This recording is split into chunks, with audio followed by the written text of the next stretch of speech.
Hey guys, and welcome to another episode of CarX Drift Racing 2 with Brogue Hammer Auto House. In today's episode, I will be quickly running through a full tune here for the Unicorn, so feel free to pause the video if you would like to jot any of those tune details down.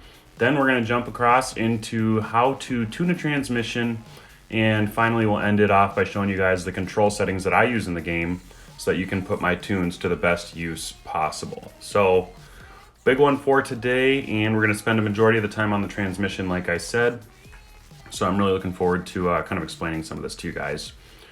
So when it comes to the tuning here, you can click on the little eyes and get the information. A differential locking coefficient is basically how locked together the rear wheels are.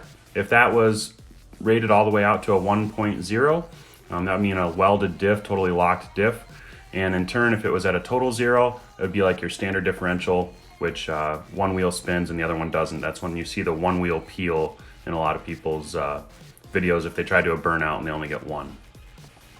So usually a happy medium in there is going to be a good spot. Like the limited slip differentials are typically more along the 50% and up range. And then when it comes to the actual gear ratio, the overall gear ratio as well as the individual gears, that number is determined by the revolutions of the motor down to the wheels. So most standard vehicles in America run the overall gear ratio is going to be somewhere around 3.5 to 4, all the way up to like 4.75, and rarely will you see a 5.0. But my main goal when I tune my transmission is to adjust the overall gearing so that my fifth or sixth gear, my final gear, is a 1-to-1 ratio, which is a 1.0.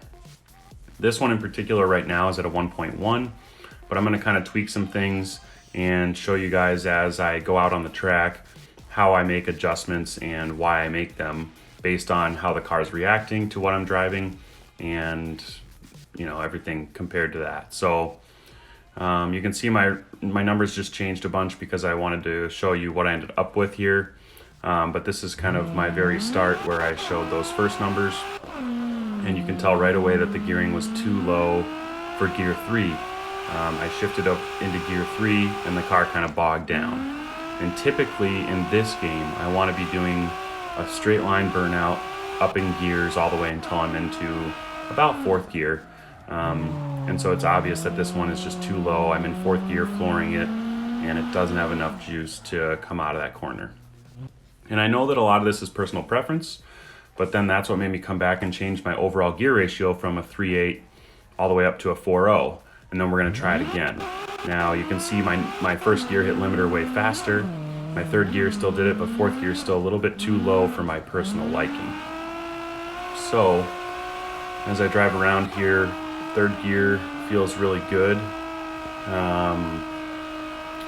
4th gear is still doing pretty well, and then 5th gear is definitely not where it needs to be right now. So pretty obvious that we need to make some more adjustments.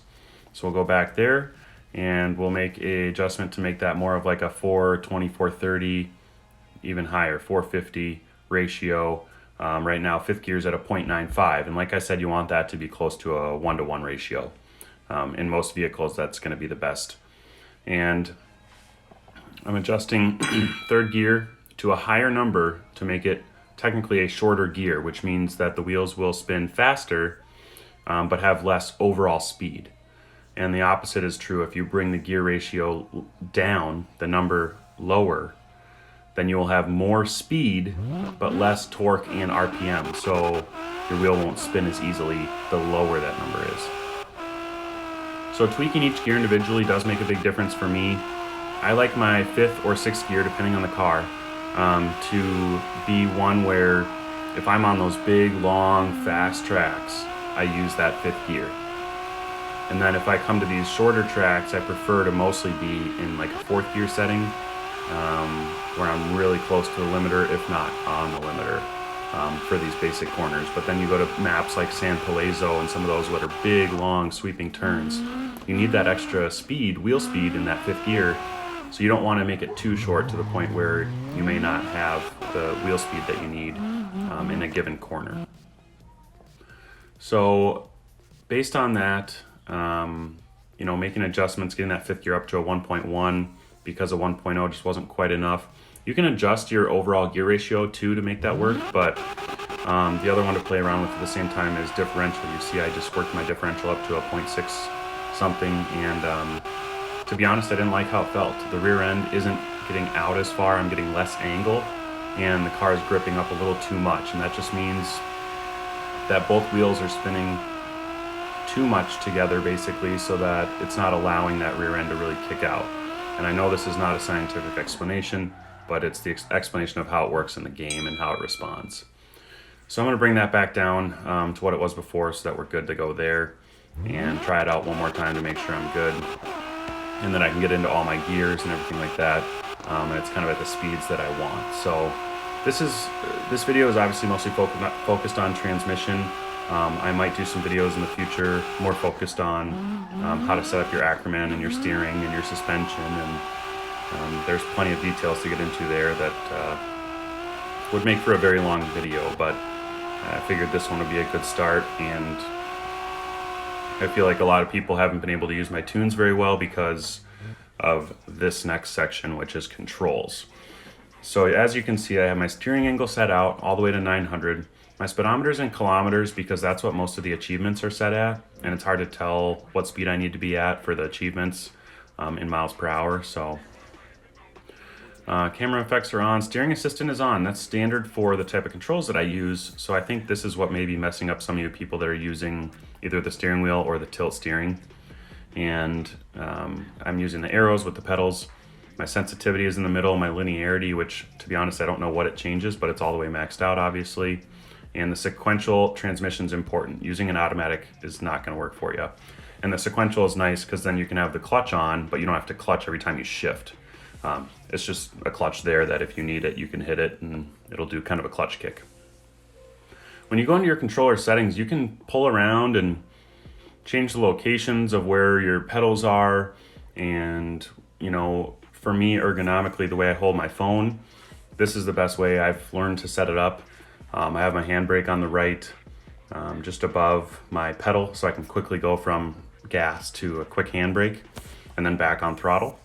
And you can see I have the sensitive brake, which means that I can foot brake easier with my left hand, or my right hand, sorry. And if you touch the bottom of the pedal, it lightly brakes. And if you go to the very top of the pedal, it'll more heavily brake. And you can do that for throttle as well, but I found that to be very difficult to control.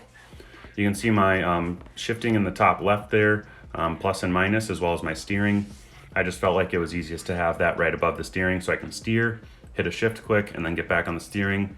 Again, with the auto steer of this setting, I didn't think it was really a big deal, but it's just, like I said, what works best for me. I have the adaptive quality on for graphics, no motion blur, but I do have high intensity smoke and high smoke opacity, which I really like. I just like to be able to see the smoke, and it makes it a little more interesting when you're chasing people down that you can't see quite as well. It's a nice little added challenge. So that's it for today's video, guys. Thanks for watching, and we will see you next time. If you have any questions, leave them in the comments below.